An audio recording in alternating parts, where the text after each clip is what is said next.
ICC CEO, Richardson, during a promotional event in Delhi, said that India is in no danger of losing the hosting rights for the World Cup in 2023. Richardson made the announcement and buried the speculation that the 2023 mega event could be jeopardized owing to tax exemption issues.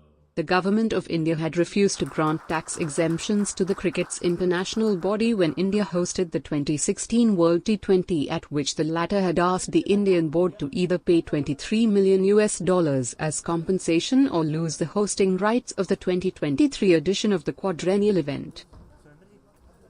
Well, the Champions Trophy is no more, so we're talking about another T20 event in 21 and then the World Cup in 23.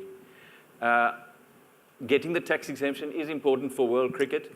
Every cent that gets made by ICC, every cent that is generated revenue-wise, is put back into the game and goes to countries like the West Indies, who perhaps don't generate as much revenues themselves. So it's very important that we safeguard the revenues. But having said that, there are no plans. Yes, we would like to get the tax exemption, and I'm sure that hopefully we will get it in the end. So I think it's way too premature to even think and contemplate us moving those events out of India. Events, we've always tried to put the groups together in a way that has credibility and is based on the rankings. There are different ways of doing that.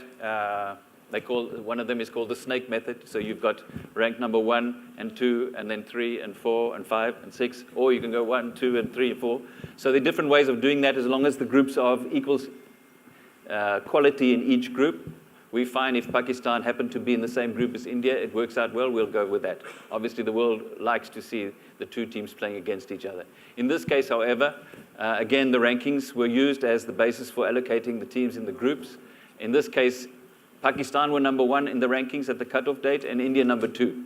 So if you're going to maintain the integrity and the credibility of the groups, we found no credible way of putting them in the same group, and therefore they are in separate groups. Hopefully, from a world perspective, they will meet in the semi-finals or the final.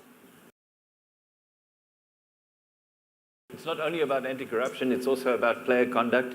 In recent times, we've had some ugly incidents around the world, and we've taken really firm steps there to make sure that everybody understands that the spirit of cricket is something unique to cricket and something that we need to protect.